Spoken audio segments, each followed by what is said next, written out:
This is Rockin' with Jam Man. Is with Connor McLaren. So how you doing, man? I'm doing good, dude. How are you? Good, man. Just enjoying life.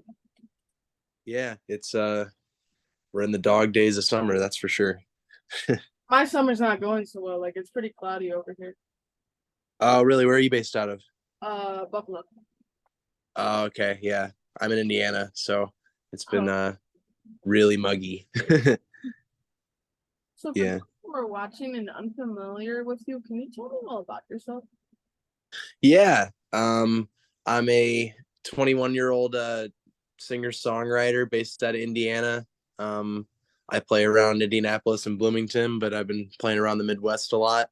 Um the way I got my start was I was a really big fan of this guy named Ben Queller, who is kind of a legend in the alternative world. And I pestered him until he listened to one of my songs, and then he wanted to record a whole record with me. And now I'm playing all around the Midwest. And I was just in California last week, and I'm touring and doing the musician thing. You describe yourself as Bob Dylan, doing a line of like Oasis and with a shot of Sublime. Yeah, yeah. Ever think about smoking some Tom Petty?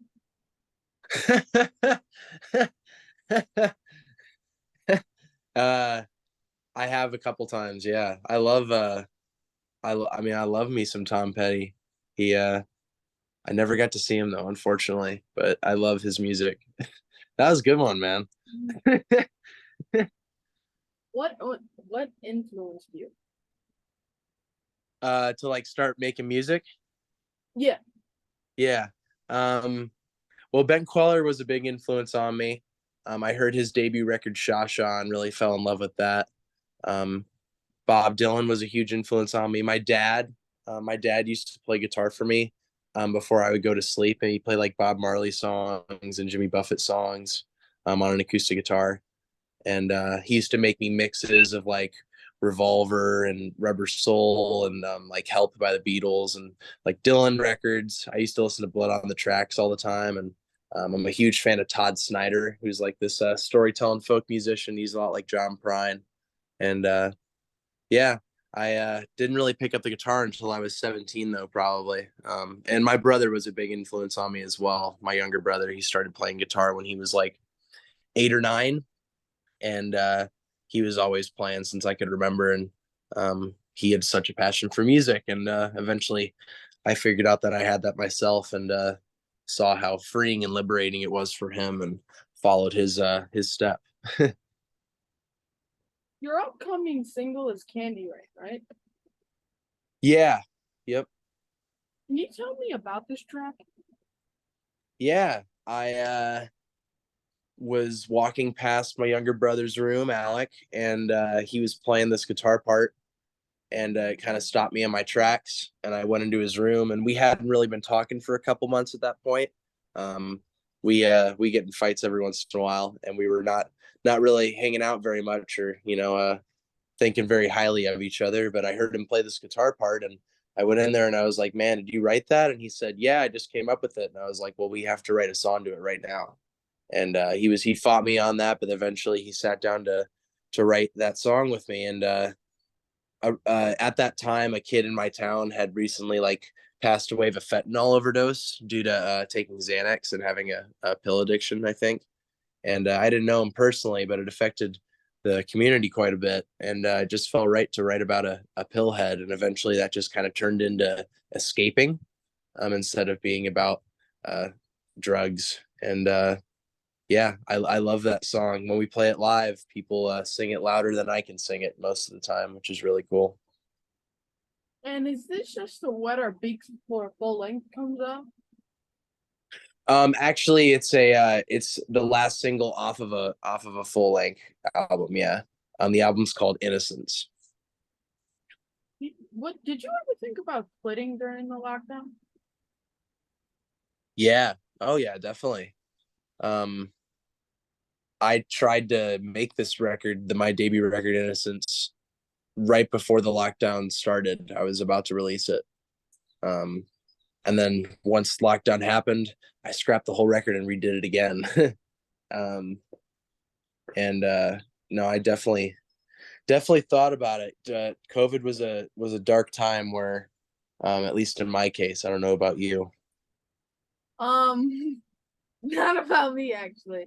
This is actually it was kind of perfect for me because this is when I was actually able to start my career doing this, and I was Uh, kind of perfect. So I was able to get interviews like this. I think it would have been definitely a little bit different and a little bit harder for my career if the lockdown never happened. I'm not saying the lockdown was a good thing and all, but it sure. was helpful to my career. Yeah, yeah. See, I was in my freshman year of college, man. It was a tough time for the world to stop, and it didn't open up back up until basically it's closed when I was 18 and reopened when I was 21. Huh. So tough time to not be able to really do much. But no, that's really cool that you started doing this. I checked up on your page, man, and it's really impressive what you're doing. I was not doing that when I was your age. Appreciate it. Yeah. What is the craziest thing you remember about the lockdown? Um, yeah. People wearing masks in cars. I don't know what the hell that was about. Like they'd be alone in a car driving with a mask on. And it was like, dude, like, at what point? Like, I don't get this, man. This just, it felt very apocalyptic. I would get it for like Uber drivers, but like for regular people, I don't get it. Yeah, yeah, exactly. Why would you wear a mask? Like there's no one in your car except for your family. I don't get it. I never get it. Like Yeah, yeah. That was pretty crazy. And like going to pick up food, like in like the early months of it, that was an interesting thing. Like going to pick up like Mexican or like some sandwiches or something. Like Indiana very quickly reopened because I don't know why, but we opened very quickly. So you go pick up food. And when we would, it was very, very like scary. Like if anyone coughed, everybody like turned around like somebody like screamed bloody murder or something, you know? look, I get that too. I remember during like our thing was kind of really locked down. Like we didn't take our mask off until like late 2022. Well, no, Oh no, wow. no, I mean like early 22. My bad, my mistake. That's crazy though. We had those off by like I would say early 21 in Indiana. Since we're close to the border, I can never go to Canada. Only like a week ago, I was finally able to go to Canada again.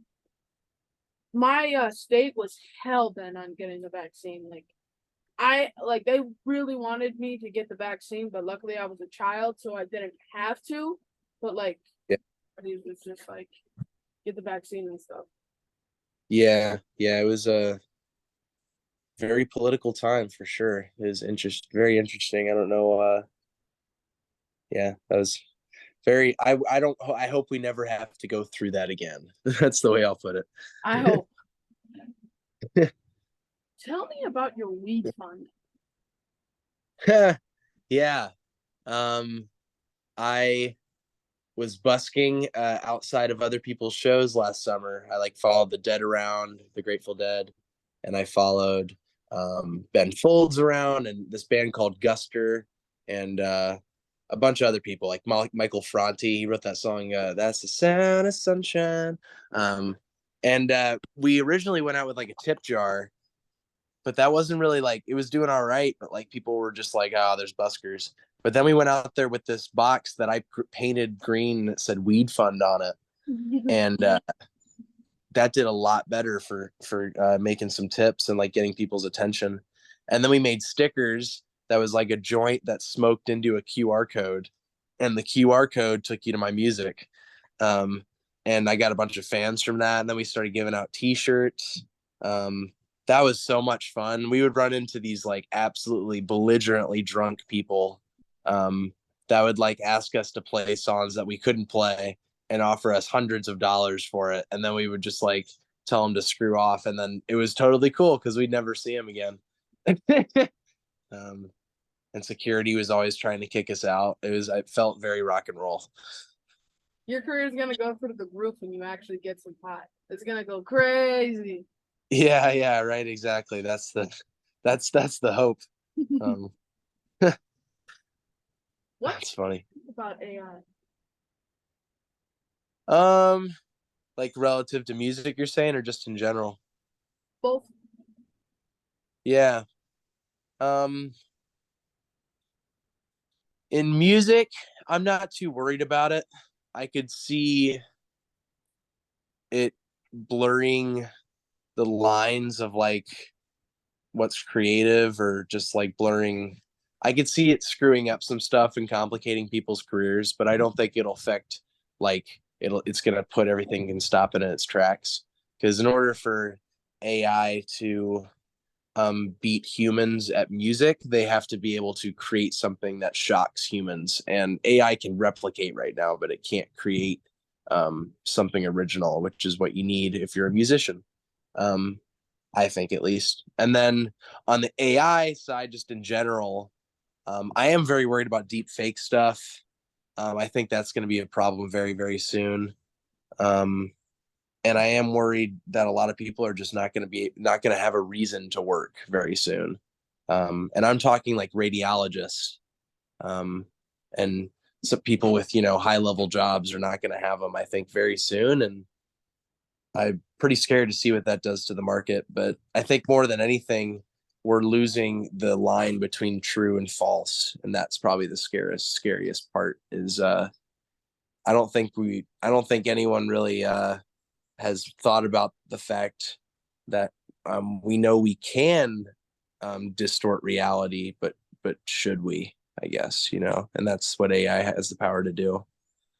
I Um, mean, like, yeah, AI is pretty crazy, like in both worlds, I think. Like kids love it now. Well, like my generation, because like Chat GPT, you can get like your own essay or you can get like a full summary. Like, did you guys ever do book reports? yeah, oh yeah. Yeah, so like kids now they just get Chat GPT and then they just like get a full summary of that one book. And You guys are doing that like in class? That's happening, yeah. well, like they don't do it, tell it to the teachers, of course, but like Yeah. yeah, they do it. Wow. Wow. So, yeah, there's no way that I never would have been able to think about that existing back in the day. That's crazy. And with music, it's crazy. Like they have full songs without the singer, but it sounds like just like them. I wonder if people who have like the rights to the Doors or like maybe Elvis or Biggie Smalls will agree to put out like an AI record one day. Yeah, I could see that happening, and that's where I said like I think that would like disrupt some legacies, or that isn't going to help anybody. That won't. I don't know if that'll be good for those musicians. I could be wrong. It could be like people really enjoy it, but I don't see a lot of good coming out of that. It's really cool that they can do that. It's like wow, it seems like they're almost alive. It's almost like a new song by that person. Um, but I don't know. It's really really hard to write something that makes people cry or makes somebody laugh or smile. It's really hard to do that. And the day a computer can do that is the day I will hang up hang up everything and go sit on my couch and just smoke weed. You plan on going on tour? Yeah, yeah. I've been like I haven't done like a total official tour. I've made it seem official on social media. So people are like, "Dang, he's on tour." But I've played California. I just was in California last week, and I'm going to New York City like in a couple weeks. And I've been playing at the Carolinas a lot, in Nashville, Chicago, Ohio, St. Louis. I played in Austin a couple months ago. So there is like I am touring, but I do have plans to like go on an official tour in the next year or so where I hit like 10 to 15 cities as the headliner. That would be really, really cool. I'm not there yet, but I'm on the road to it. So What do you think about ticket prices getting super high for a lot of bands? I think it's really sad. I don't want to talk too much about how the monopoly Live Nation has because I might have to work with them eventually. But it's really sad the ticket prices, like numbers that they have them at. Music, I think more than any other social group, the poor live off of it more than anyone else. And I think that's a beautiful thing. I don't know. I'm not trying to um, generalize, but it seems that the people with the least amount of money care the most about music. So it's really sad that we're no longer in the day of age where it costs $30 to go see your favorite band. It literally used to be a sprint race to get up to the front, and everybody had a general admission ticket. And I realized that people got hurt from that, but um, it was a cool time when you didn't have to pay hundreds of dollars to go see your favorite band. Um, and I think the musicians involved in that would agree with that too. It could be wrong, but now it's just all about beers, popcorn, and fees. What's So, it like for you on the road? what's it like? Yeah. I really love it. It's typically just me and a driver. Sometimes that's my cousin. Sometimes that's like one of my best friends. Um, but it's just driving from place to place, sleeping on couches or staying at family friends' places, and you know, sleeping minimal hours and playing for somewhere between 40 and 300 people a night. I love it. I can't believe that I get to do that. I hope I never stop being able to do that. If I could do that for the rest of my life, that would be such a blessing and an honor to be able to do. So I hope the road life never gets old for me. I love it so much. There's so many songs out there, which is really why I live. Is I just live to write songs. So um, it's really cool to be on the road and just meet so many different characters and so many different unique places. What's the best venue you've ever played? The best venue. Hmm. Yeah, that's a really good question. I would say, yeah, the best venue that I've played um, is this place called Mohawk in Austin, Texas. It's like I think it's like a 900 person capacity place. Um, that was really cool. Played in front of like I think somewhere between 700 and 800 people there. Um, that venue was really unbelievable to play. There was a place called the Arc in Ann Arbor where like all of the folk and like blues legends had played, and it's been around for almost like 100 years, I think. And that was really unbelievable to step on that stage. It sounded so good. And then there's a place called the Hi-Fi in Indianapolis that I absolutely love playing. I play there once every couple of months, and they are so kind to me, and the sound there is just unbelievable. It's They built it like 5 years ago, so the bass is really good. You can hear really well, and yeah, I love playing there too. So, couple shouts. And what's your worst? Ooh, that's a good one right there. The worst venue I've ever played. Yeah. Um, I played this house show in Purdue, Purdue University, which is in Indiana. It's an engineering school, and it was a great show, but I had to bring all of the sound. This is a while ago. I had to bring all of the sound, so like all of the speakers and soundboard and all of the cables and microphones. And then I also had to bring a guy to run the door to make sure people paid for tickets. And then I only got paid like $100 for it. And while we played, people were screwing with the soundboard after I like dialed it all in, and people kept like yanking on my mic stands and microphones, and the soundboard fell a couple times because people were just screwing around with it, and that sucked. That wasn't fun. That was really stressful. Gotta you should have got the mic stand and like went like this when they try to grab it. Right? Right? Yeah, yeah, yeah. It was yeah. Don't supply sound for shows you're playing at. That's a rule to anybody. Do you have a ritual before you go on stage? Yeah. Um, I drink at least 5 bottles of water the day of, Oh, and okay. and I barely eat anything. I'll eat like a little sandwich maybe or just some bread. Um, I have a really weak stomach and I have a lot of like deal with a lot of stomach issues. So acid reflux happens very easily. And it would be really bad if like I was on stage and suddenly I'm just like burping everywhere. You know, it's hard to sing when you're burping. Um, so I don't really eat much. And then about 45 minutes to an hour before, I take a couple hits from a J, and then I drink a little more water, and then I pop a couple cough drops or a cough drop, and go on stage.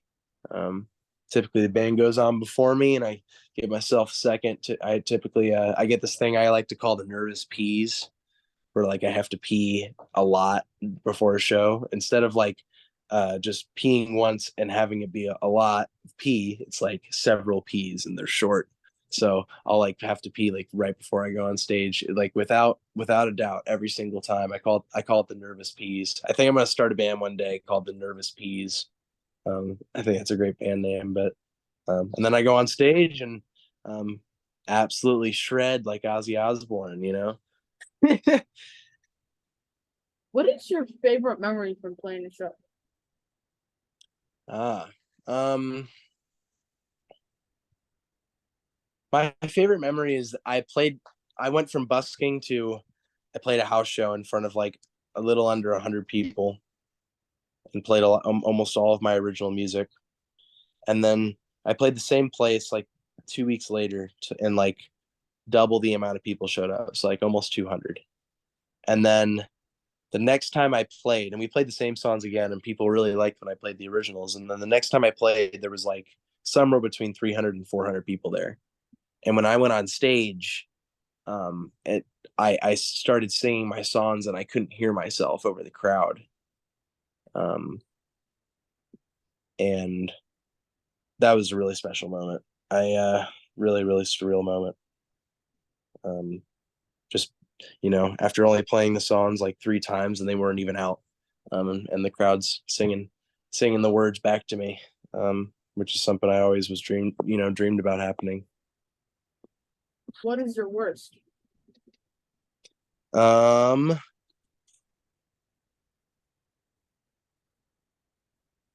yeah. Um, One time I was playing with the band and um, the guy that was running sound put like a lot of reverb on my voice to the point where it sounded like you ever see Indiana Jones? Yeah. Okay. You ever seen like some of those scenes where he's like in a tunnel or a cave? Oh, yeah. I mean, it was like that. Yeah, like super echoey. Yeah. Uh, Oh, it was to the point like where you couldn't hear anything else. Like it was just like my voice with like a massive pad of reverb on it. Um, and like I turned around and my drummer would like mouth to me like, "What the?" and that was really funny. And um, after like there was probably like 40 or 50 people there, and then after the show, like I was just so defeated. Um, I felt so upset because we couldn't even sound good. um, but we literally it literally sounded like we were playing in a cave and you were like 400 yards away. um, yeah, never having that happen again. what is next for you? Yeah. When is this coming out? What? When will this be coming out? This interview? Yeah. Probably in like a day or two. Okay. Um, well, I've got a couple opening slots at the Hi-Fi, which is like the spot to play in Indianapolis. And then I've got a headlining slot. I won't say the date yet, but I've got a headlining slot, which I've been working towards for like a year and a half. And I'm hoping I sell it out. It's like a 400 person room, so That's on my agenda. I've got another record I've already started working on, and I'm looking at some producers to make it. Some really cool people, and yeah, I'm just gonna keep playing shows, hoping to keep touring and playing bigger and bigger and bigger shows, and um, one day I can, quit my day job. How do my followers follow you? Yeah, Spotify, it's Connor McLaren, Connor, and then McLaren like the car. I'm not related to the family though. Yeah, and then Instagram, it's Connor McLaren, its Connor McLaren. So yeah, Any cool merch? tons, dude. I've got a lot of really cool merch. I take pride in my merch. I've got this one shirt that says "Get off my lawn" on it. And it's really funny. It just says "Get off my lawn," and it looks like it's an old person phrase, but it's like a hipster like design. So like I don't know, it like a lot of young people wear it, and I think that's hilarious because the young people wearing this like old person phrase. And I've got this one song called Lemonberry, and we put like the logo of that on a T-shirt, on like a purple T-shirt, with like yellow, and yeah, no, I love my merch. So that's on Spotify and at the link in my bio on my Instagram too. Bro, that like get off my lawn thing, it sounds fun when you're high. No, I'm not saying anything bad. It just sounds like that would be like a high thing. Yeah, oh yeah, totally. But bro, school's coming up. It's only like 2 more months. I need fresh gear. I need it. I need this gear. I need fresh gear. I need to be drippy when I get into school. I need to be dripping. I need your help. For sure, dude. I'll send you a little a gift bag. Appreciate it. You got to give me that get off lawn shirt though. You got to give me that. Yeah, for sure. Yeah, I'll send you the Get Off My Lawn. I'll send you a vinyl too. You got a record player? Yeah. Yeah. All right, dude. I'll send you the vinyl too. One question time. You're on death row. It's time for your final meal. What's on the menu? Ah, man.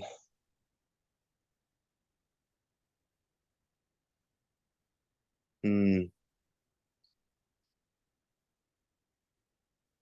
All right. Like a gallon of water and a box of Kraft mac and cheese.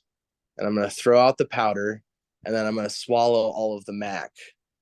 And then so that way when I'm on the chair, um no, I'll swallow the packet too, and I want some butter and milk, and then when I'm on the chair, it'll be like my stomach's like a little boiling pot of mac and cheese.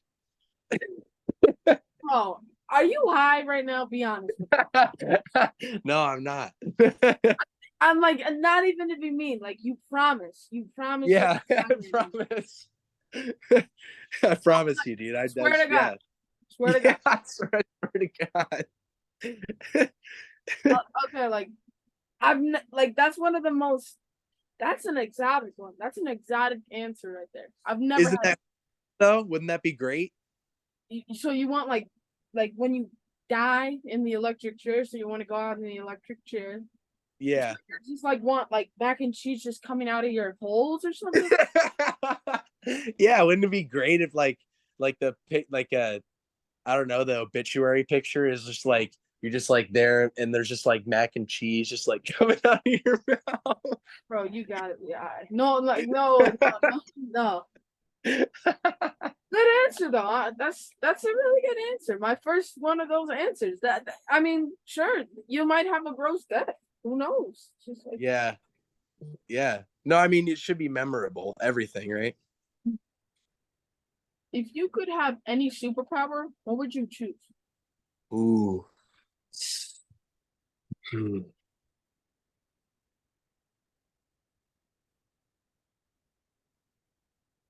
That's a good one, man. That's a good question. I think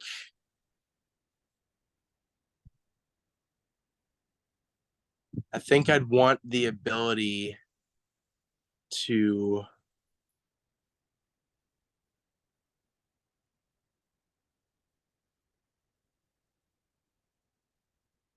to give to yeah, I think I'd want the ability to literally spread love. Um, that'd be a really cool superpower. That or like being able to like X-ray vision see when people fart. That'd be pretty cool too. Just farts, just so like you're just sitting at a dinner table like at a date, and like you're just like, wow, you see the girl across from you, she just farts. You're just like, man, I guess I guess they do fart.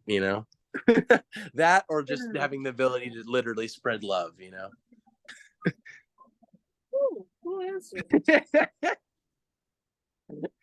These are like this. These are like my first answers ever that like I got something weird like this. Like I've never Well, had. I appreciate that. Oh, round of applause to you, bro. Round of applause. Thank you. Okay, let's say you can choose any song ever written by any band, and you can change that song to where you're the one who wrote it and it was your song. What song would it be and why? Oh, that's a really good question. There's a lot of those, but I think the one that I wish I wrote more than anything else is Yesterday by the Beatles. Um, yeah, that is just such an unbelievably simple song. And it was the first song I ever understood. I was 4 years old, and I remember understanding what he meant by missing yesterday. Um, so I would say that. I also really love like Don't Look Back in Anger by Oasis. And I would have loved to have written that, or I mean fucking any Dylan song. Sorry, pardon my language. It's all right. It can be family friendly and then it can be not family friendly. So But yeah, if you haven't checked out Dylan, man, there's some amazing Dylan songs. I mean, bro, plus with that Beatles or the Oasis, you're getting at least a couple $1 million from any one of those songs. That You would too. be That set from what yeah. any Beatles song. You would be set for life. Yeah. Yeah. Even Octopus's Garden, man. All right, man. It's been a pleasure speaking with you. Thank you for being on my show. I hope the next time we talk is at the backstage I want to show. It's been a real pleasure. Thank you. Yeah, man. Yeah, totally. Can you send me your address so I can send you that gift bag? And Yeah, I'll um email it to you. yeah. And if you want, dude, I'm playing in New York soon. I'll hopefully make it out to Buffalo eventually. I hope. Um yeah. I appreciate you interviewing me, man. It was really cool talking to you. I hope I didn't freak you out or anything. Nah, it was just a really good answer. It's been a pleasure speaking with you, man. Thank you. Yeah. Yeah. Peace, dude.